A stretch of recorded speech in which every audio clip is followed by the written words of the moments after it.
Hello, everyone, and welcome to this week's episode of GCC's Georgia Chiro Connection. I'm your host, Dr. Kathy, and this week I'm excited because we are bringing a special guest from Florida, Dr. Eddie Martinez. How you doing, Kathy? I'm doing well, thank you. How are you? I'm great. Fantastic. Good. Well, I'm going to start off by telling people that may or may not know that you are one of the past presidents for the Florida Chiropractic Society. You practice down in Florida. You're on the East Coast, so you were kind of spared by Hurricane Ian. But we were just chit-chatting a little bit before we came on live, and you've got your daughter up in Tampa, and tell me how that went. Well, when the hurricane was, we were in that cone of uncertainty where we didn't know it was going to go. And then all of a sudden it said it was going to Tampa.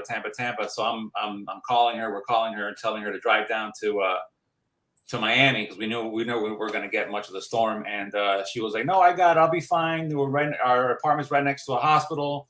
We're on their grid. We're not going to lose power. Blah blah blah."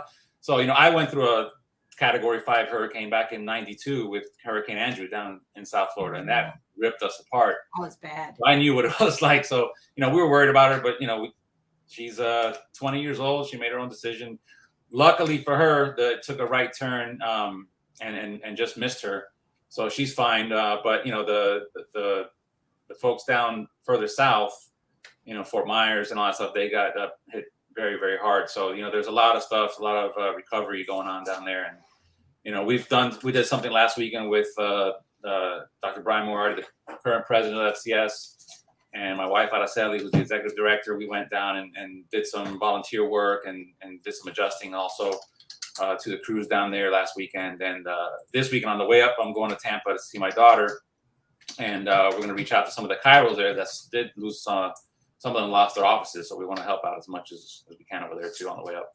Yeah, there's a lot of devastation, and I used to be down in Florida. I used to practice down in Tampa, but spent a lot of time in Naples, Fort Myers, Estero, and really spent, decades down there. So just seeing the devastation down there, it's heartbreaking. Having gone through a lot of hurricanes up on Long Island, I don't think people realize what was coming. And I think the devastation was a lot more than they anticipated. And we lived through a lot on Long Island, but this one was pretty severe down there. So thank you for being able to help everybody out. Yeah, absolutely. I mean, a lot of times we get hit by one, and then there isn't one. We got a lot of near misses for like 10 or 12 years, and then we forget what it's like, and it's a big reminder for sure. Yeah, you get lulled into thinking it's just beautiful and peaceful to live along the water, but you forget how dangerous it could be. Yeah. So one of the things I want to talk to you today about is, how do you stay grounded in your philosophy? What do you do when the world is going crazy around you? And of course, we've talked about COVID, and we've talked about the craziness of the world, and everybody's minds being kind of boggled by everything that happened. But now we've got another shift that just came to the state. And what do you do when it seems like everyone around you is distracted or going crazy, or their mind is being pulled into something different? How do you keep your focus in the right place? Well, I mean, there's always new things coming to come at you and hit you, like curveballs and stuff like that, and what just happened. But I've been pretty steady all of my life as far as how I stay grounded and stuff, and to stay grounded in the philosophy, and especially the philosophy. I mean, I always put on old recordings of the mentors that we've had in the past, whether it was Dr. Santo or Satili or Sigafus or Dr. Sid and Ian Grossum. I have all these old recordings. I even have, I just found a box of cassette tapes that I've had since I was in school. And I think we were in school together around the same time. I graduated in '97. I think you graduated a little bit after me. That's one of the ways. And I, when I work out, I say work out now. I don't really work out much, very extensive. I do a lot of walking. So any opportunity I have to just walk and be in the silence, I'll put on one of those recordings. And another thing is, reach out to my brothers and sisters, and there's always, whether younger or older, there's always things that we can learn from each other.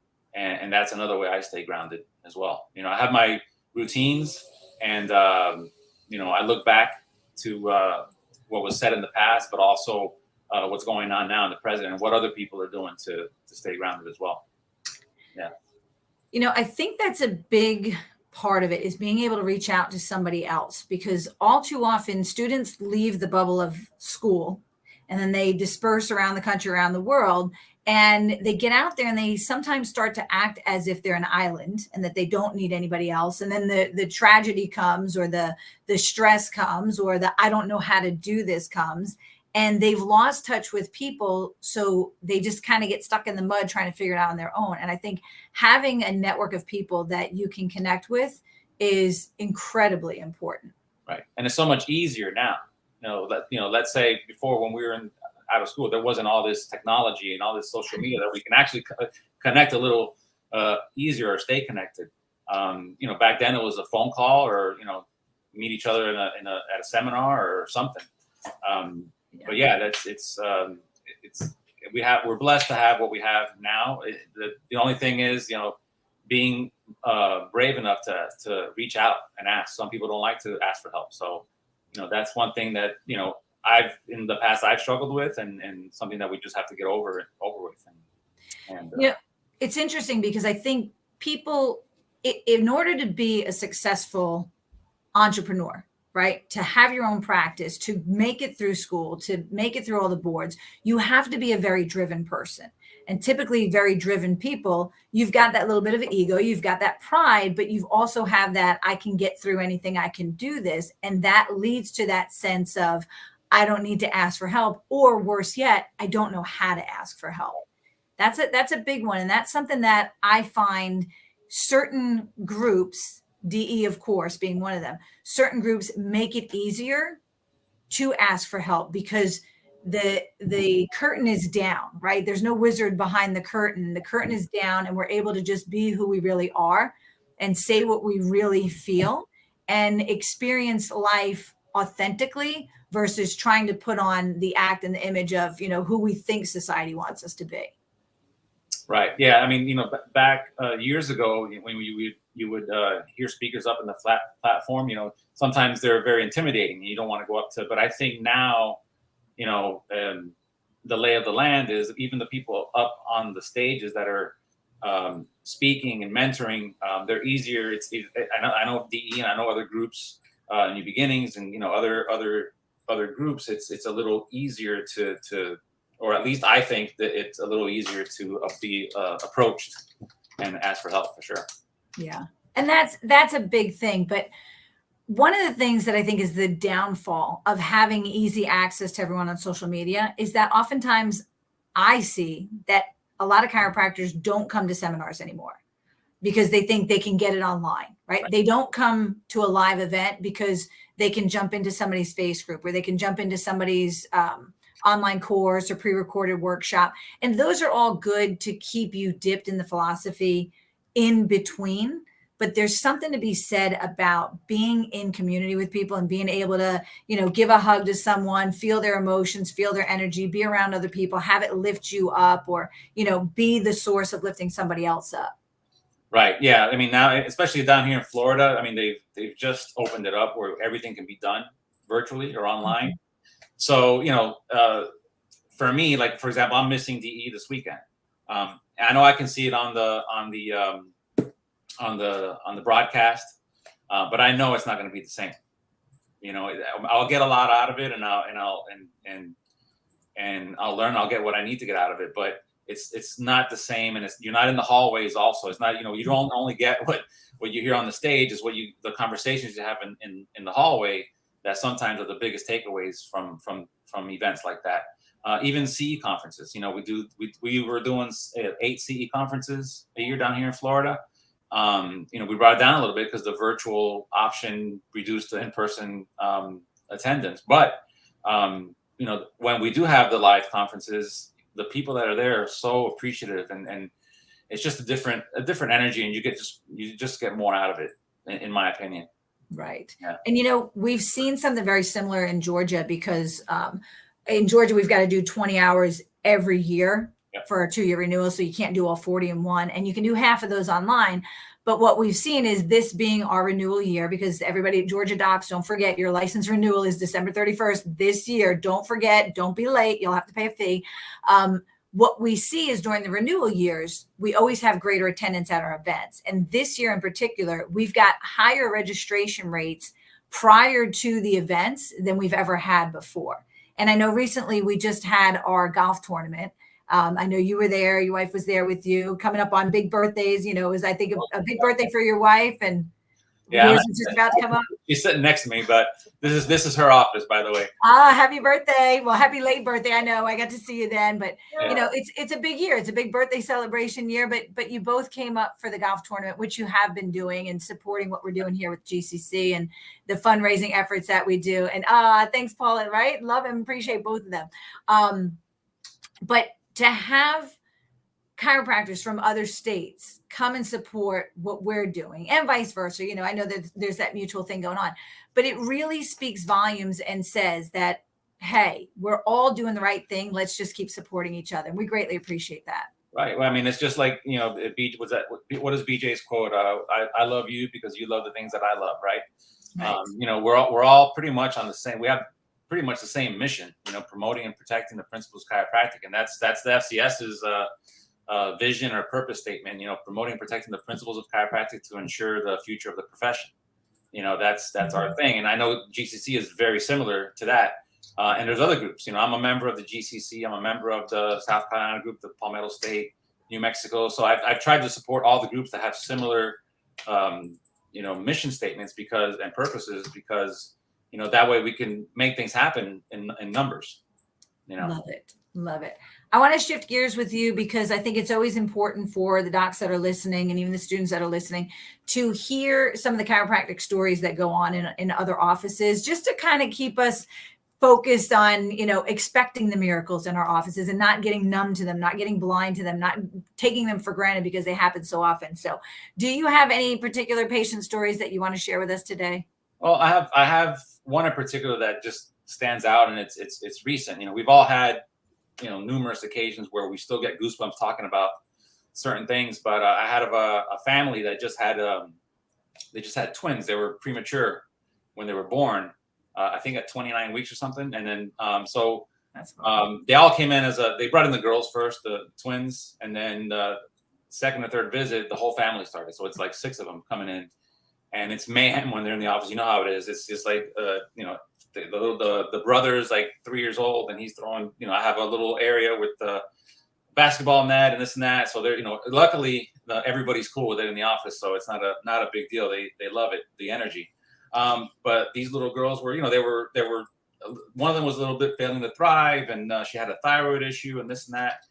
And, you know, it got to the point where we were able to educate the parents enough. And obviously they were referred by another family that understood chiropractic and understood, you know, it wasn't just about pain. It's about, you know, function and you know, allowing performance of the body and this and that. But, you know, it just makes me so happy that they've continued care. And one of them had a thyroid issue. They were already having her like 3 months old. She was already on thyroid medication. Now they're 1.5 years old, and basically they've been weaning her off. The doctor says, I don't understand what's going on, but everything's looking good. And so she's still taking a little bit, but it's hardly anything. And every time there's the dad is a firefighter, and every time there's something going on with the kids, their first stop is our office, and that's why we do what we do. We've educated enough for them to understand, and before they do anything else, you know, chiropractic first, medicine second, surgery last. You know, that's their first stop before trying anything else. So that's, you know, and along with that, there's many other, you know, stories, but it's a family that's coming in right now, and they're still coming in, and they're doing fantastic. That's the kind of stories I personally love to hear, because that's the reassurance that the education that we do in our office, it matters. Yeah. You know, it really matters. And sometimes, you know, it's the starfish story. Does it really matter? You know, there's 1,000 starfish on the beach. When you throw one back in, does it matter? It matters to that one. And when we do a good job of educating our patients, it matters to that person and their future life. Like, how are these 2 baby girls' lives going to be positively impacted for the rest of their life because of the care they received now in your office because of the education you gave to the parents. So the parents keep bringing them back in. And I look at the longevity of it. Like, we change people's lives forever through the chiropractic adjustment, because once their body starts to function better, their whole future is different than it could have been.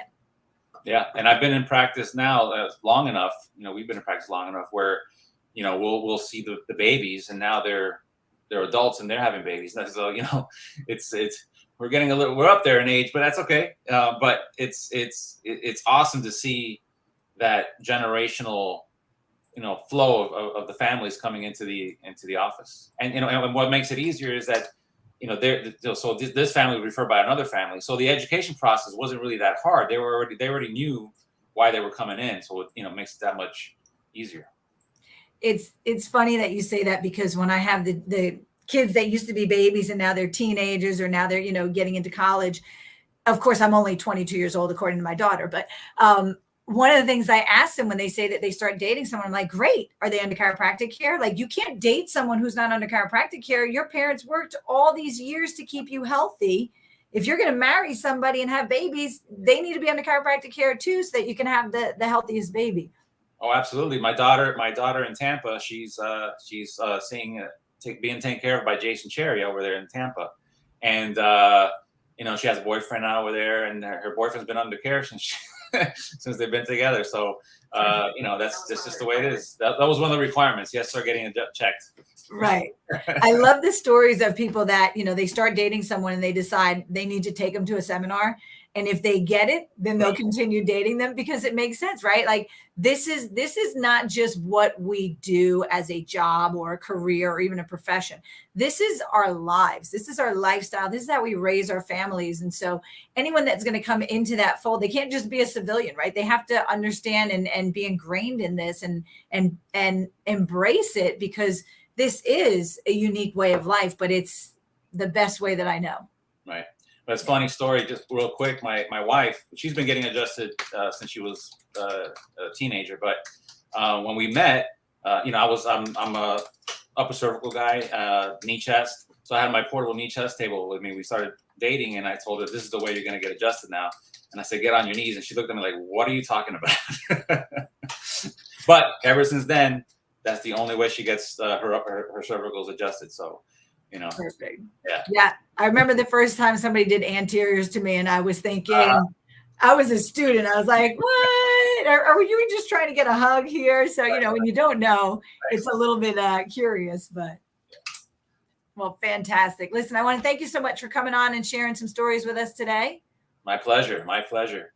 And if there's anything that's going on down in FCS that we need to know about, if there's any kind of continuing ed events or any kind of fundraising events that you guys are doing, please be sure to let us know, because GCC, obviously, we'd be happy to share that information.